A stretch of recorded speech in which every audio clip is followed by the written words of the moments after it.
দামের ব্যাপারে open challenge সাগর electronics. Debnath হাসপাতালের বিপরীতে বাসুদেবপুর, আরামবাগ। যাচাই করুন আজই। প্রিমিয়াম কোয়ালিটির ফ্ল্যাট কিনতে চান, তাও আরামবাগ শহরের প্রাইম লোকেশনে? আজই যোগাযোগ করুন মা সারদা কনস্ট্রাকশন, দেবনাথ হাসপাতালের পাশে, বাসুদেবপুর, আরামবাগ। খোলেনি স্কুলের গেটের তালা। বাইরে প্রচন্ড রোদের দীর্ঘক্ষণ দাঁড়িয়ে আছে ছোট ছোট ছাত্রছাত্রীরা। কাল সবেমাত্র গরমের ছুটি শেষ হয়ে স্কুল শুরু হয়েছে, আর আজ এমনই ছবি ধরা পড়ল আরামবাগের জুবলি পার্ক মাঠ সংলগ্ন একটি প্রাথমিক বিদ্যালয়ে, আরামবাগ রামমোহন প্রাথমিক বিদ্যালয়, যেখানে স্কুল খোলার সময় অনেকটা পেরিয়ে গেলেও দেখা মিলল না শিক্ষক শিক্ষিকা বা কোনো কর্মীদের। বাচ্চাদের এই প্রচণ্ড গরমে দীর্ঘক্ষণ দাঁড়িয়ে থাকতে দেখা গেল। অভিভাবকরা অভিযোগ করছেন, আগেও বহুবার এই ধরনের ঘটনা ঘটেছে।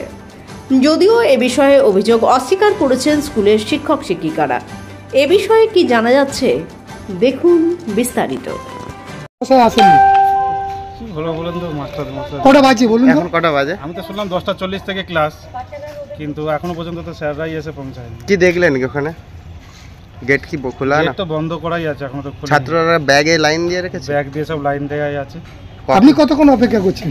আমি তো হয়ে গেল 5-7 মিনিট হয়ে গেল। 5-7 মিনিট হয়ে গেল। প্রতিদিনই কি এরকম হয়? কাল থেকে তো স্কুল খুলেছে, কিন্তু কাল তো আসতে পারিনি, আমি আজকেই প্রথম এলাম। ছাত্ররা তো বলছে প্রায় এরকম হয়। এরকম কি হয়? এর আগে যখন 11টা থেকে হতো তখন এরকমই হতো, মানে স্যার আসতেন, স্যারদের কাছেই তো চাবি থাকে। এবার স্যাররা না আসা পর্যন্ত চাবি খুলেনি। এই রোদে দাঁড়িয়ে রয়েছে। হ্যাঁ, রোদেই তো সব দাঁড়িয়ে থাকে, ছাওয়ায় গাছের জায়গায় চলে যায়। জি, আপনার বাচ্চাটার নাম কি? পুষ্পিতা মাই। কিসে পড়ে? ও ওয়ানে পড়ে। ওয়ানে পড়ে। আপনার বাড়ি? বাড়ি ওই বিদ্যাসাগর পড়ে, 6 নম্বর। আপনাদের ভালোবাসার আর এক নাম চন্দন জুয়েলার্স। চন্দন জুয়েলার্স, আরামবাগ, সদরঘাট, হুগলি।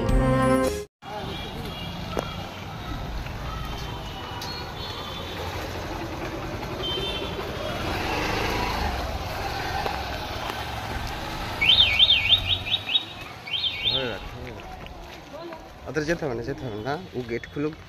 কে গেট খুলছে দেখ। গোপাল,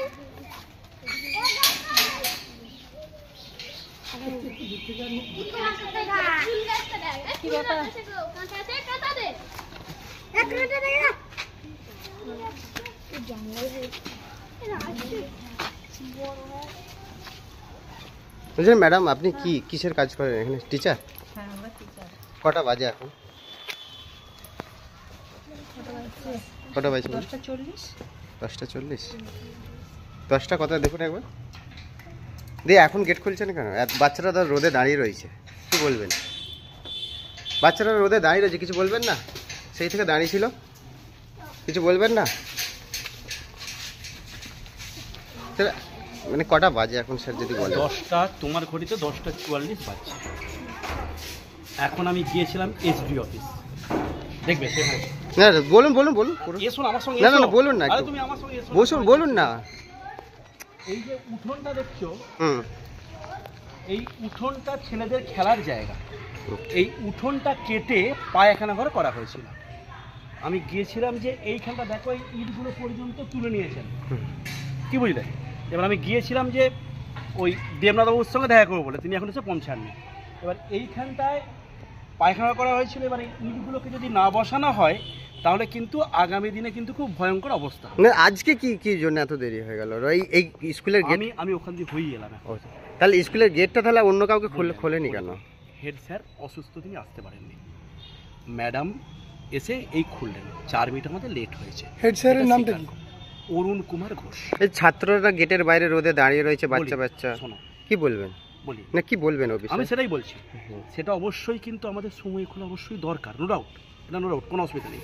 এবার বলি, আমরা কিন্তু ওইখানটা গেটটা আমাদের খোলা থাকে, মানে একটা ক্যাম্পাসের মধ্যে 3টে স্কুল, মেন গেটটা খোলা থাকে, ছাওয়া এসে ছেলেরা দাঁড়ায়। কিন্তু আজ দেখতে পাচ্ছ তোমরা কি ভয়ঙ্কর অস্বাস্থ্যকর অবস্থা, কারণ ভোট তাদের সারা হয়ে গেল। কিন্তু দেখো, এই যে তুমি জিনিসটা দেখাও, ওটা ক্যামেরা ধরো না, এই যে জায়গাটা হয়েছে দেখছো, এই লাইন দিয়ে কিন্তু পায়খানা করা হয়েছিল। এবার এই অস্বাস্থ্যকর পরিবেশটাকে ফিরিয়ে আনার জন্য আমি শিক্ষক কী করবো, যে ঊর্ধ্বতন কর্তৃপক্ষকে অনুরোধ করবো যে দয়া করে মাথা হোক। হ্যাঁ, আমি সেই কাজটা করতে কিন্তু অফিসে গিয়েছিলাম, তবু স্যার এখন দেখা পাই না, আমাকে আবার যেতে হবে। কোন অফিসে গিয়েছিলেন? আমি এসডি অফিসে গিয়েছিলাম। কিন্তু এসডি অফিস তো শুধু 10টা 11টার দিকে খোলে, অফিস টাইম নাকি? 10টার পরই তো খোলে। হ্যাঁ, আমি স্কুল আসার আগে ঢুকছিলাম, তাহলে অন্যদিনও তো অন্য টাইমে বলছেন যাবো, আবার আপনি বলছেন যে পরে যাবো, তাহলে স্কুলের গেটটা যদি আপনি খুলে দিয়ে যেতেন। এবার কি বলি শোনো, স্কুলের হেড স্যার নেই, স্কুলের গেটের কাঠিটা দিদিমণির কাছে আছে। উনি হয়তো বললাম তো 3 মিনিট মতো লেট হয়েছিল, স্বীকার করছি আমরা, এটা স্বীকার করার বিষয়। এবার এই ছাত্রদের কথা বলি, ছাত্ররা কিন্তু এখানটা এসে ছাওয়ায় দাঁড়ায়, কিন্তু এখন দেখবে অস্বাস্থ্যের পরিচয় সেটা দাঁড়াতে পর্যন্ত পারছে না। কি ভয়ঙ্কর অবস্থা বোঝো, মানে একজন সমাজের শিক্ষক হিসেবে আমরা কষ্টকর বিষয় এটা। নো ডাউট, এটা আমি কিন্তু স্বীকার করছি ভাই, এখানে কোনো অসুবিধার কিছু নেই। এই মাঠটা বুঝলে, এই মাঠটা কোনোদিনও কিন্তু এইখান থেকে পায়খানা করা হতো না। আপনি কি দায়িত্বে আছেন স্কুলে? আমি সহকারী শিক্ষক। কি নাম আপনার? তুহিন সামন্ত। ছাত্রের পরিবার বলছে নাকি আগেও এরকম হয় লেট, এই বিষয়ে কি বলবেন? বলি শোনো, এবার ধরো কোনো দিন হয়তো 1 মিনিট 2 মিনিট লেট হতে পারে, তোমরা তো নিজেরা দেখলে আজকে 3 মিনিট লেট তো আমরা স্বীকার করছি, তো আজকে 3 মিনিট লেট আমরা স্বীকার করছি। অফিসের স্টাফ কটা স্কুলে? আমাদের স্কুলে এই মুহূর্তে স্টাফ হচ্ছে হেড স্যারকে নিয়ে আমরা হচ্ছে 1 2 3 মোট 4 জন। 4 জনের একজনের সময় হলো না, সময় পেলো না। দেখুন আমি তো পরিষ্কার বলছি, 4 জনের মধ্যে দিদিমণি এসে খুলছেন, আমি ওখানে আটকে গেছি। না আপনি একসাথে এলেন তো, আপনারা দুজন প্রায় তো একসাথে এলেন। হ্যাঁ, তাহলে বাকি কেউ আর আসলে খুলতে?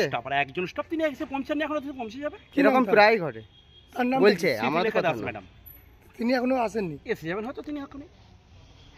ধন্যবাদ। আস্থা মাল্টি স্পেশালিটি হসপিটাল, আন্তর্জাতিক মানের সমস্ত রকম পরিষেবা। আস্থা multi speciality hospital, Nabapalli, Arambagh. আপনি দিদিমণি? হ্যাঁ। কটা বাজে দিদি এখন? হ্যাঁ, একটু দেরি হয়ে গেছে। কটা বাজে? আজকে জয় মঙ্গলবারের পুজো ছিল তো। এরকম প্রত্যেক দিনই হয় অভিভাবকরা বলছে? না, প্রত্যেক দিন তো হয় না, এমনিতেই তো স্কুল অনেক দিন খোলা ছিল, তারপরে খোলা তো থাকে প্রত্যেক দিন, আজও থাকে, কিন্তু বাচ্চারা তো বাইরে দাঁড়িয়ে থাকে, সেরকম ছবিও তো দেখলাম যে গেটের বাইরে দাঁড়িয়ে আছে। না, রোজ আর হয় না, এখন আসলে এতদিন পরে, তারপরে অত্যধিক গরমের জন্য একটু দেরি হতেই পারে। কিন্তু বাচ্চারা গেটের বাইরে ব্যাগ নিয়ে দাঁড়িয়ে রয়েছে, তাহলে গরমে কি তাদের কষ্ট নয়? অবশ্যই কষ্ট। তাহলে আপনি বলছেন যে দেরি হতে পারে, কিন্তু বাচ্চারা বাইরে থাকতে পারে গরমে, নাকি? না না না, সেটা আমি একদমই বলছি না। আমাদের দেরি হওয়াটা নিশ্চয়ই মানে বাচ্চাদের পক্ষে ক্ষতি। ম্যাডাম একটা স্পষ্ট কথা জিজ্ঞেস করতে চাই, স্কুল টাইম কটা? 10টা 40, আমাদের স্কুলে ঢোকার টাইম 10টা 40। 10টা 40। আপনাদের স্টাফ কটা? আমরা এখন 4 জন আছি। 4 জন আছে, তো 4 জনের মধ্যে একজনেরও সময় হলো না যে গেটটা খুলে দেওয়া? অস্বীকার করছি না দাদা, আর আজকে একটু বিশেষ কারণ ছিল, আজকে জয় মঙ্গলবারের পুজো ছিল, আর এটা আমাদের প্রত্যেক দিন হয় না, আপনারা অন্য সময় এসে দেখবেন। আপনি কিসের টিচার এইখানে স্কুলে? প্রাইমারি স্কুলে আমাদের তো কোনো সাবজেক্ট টিচার থাকে না। কি নাম আপনার? আমার নাম স্মৃতিলেখা দাস। এটা কোন স্কুল, নামটা কি আপনার? আরামবাগ রামমোহন প্রাথমিক। ওকে, কতজন স্টুডেন্ট আছে এখানে? বর্তমানে আমাদের বাংলার পোর্টাল অনুযায়ী 32 জন। কতক্ষণ ধরে দাঁড়িয়েছো মা এখানে? কতক্ষণ? 5 মিনিট দাঁড়িয়েছো? কিসে পড়ো? কি নাম? এখন স্যার আসেননি? কি মুখে বলো, আসেনি? দাঁড়িয়ে আছো সেই থেকে রোদেতে? মালতী মাতা হাইস্কিং মিল আপনাদের জন্য নিয়ে এসেছে সম্পূর্ণ ঘরোয়া পদ্ধতিতে চাতালে শুকিয়ে তৈরি কৃষ্ণভোগ মিনিকেট, ডহর, বাঁশকাঠি, মহারাজা জিরাকাঠি ও দুধেশ্বরীর মতো উন্নত কোয়ালিটির চাল। ভালো গুণমানের চাউলের একমাত্র বিশ্বস্ত প্রতিষ্ঠান মালতী মাতা হাইস্কিং মিলে। প্রোপাইটার পবন নন্দী ও জীবন নন্দী। ঠিকানা সুপারা, চাদুর, আরামবাগ, হুগলি। বিবাহে বাধা, দাম্পত্য কলহ, ব্যবসা বাধা, চাকরির সমস্যা, বিদ্যায় বাধা, প্রেমে ব্যর্থ, সাংসারিক অশান্তি, মাঙ্গলিক দোষ, কালসর্প দোষ সহ যে কোনো সমস্যার সহজ ও গ্যারান্টি সহ সমাধান পেতে আসুন শ্রী অজয় শাস্ত্রীর কাছে। অগ্রিম নাম নথিভুক্ত করতে ফোন করুন 9933854984। চুড়ি তুমি নারীর প্রিয় সব উৎসবে, বাউটি, বালা, চূড়, মান্তাসা দেখলাম মন ভরে। জনপ্রিয়তায় আজও সেরা মিনা করা ঝুমকা, কানে দিলাম কানপাশা, পূরণ হলো সব আশা। হাতের আঙুলের আংটি নানা ডিজাইনে পাবে, ঐতিহ্যবাহী নেকলেস আজও মনে ধরে, জড়োয়া, সীতাহার সবার নজর কাড়ে। তাই তো বিয়েতে পেলে এত গয়না সবার মনে ধরে। নতুন সম্পর্কের শুরুটা আজও সোনার মতো খাঁটি। যখন সেরা জিনিস, সেরা কালেকশন, সাথে ন্যায্য দাম, তবে উন্নতর কেন? অর্ধশত বছরের বিশ্বাস, আপনাদের ভালোবাসার আর এক নাম চন্দন জুয়েলার্স, আরামবাগ, সদরঘাট, হুগলি।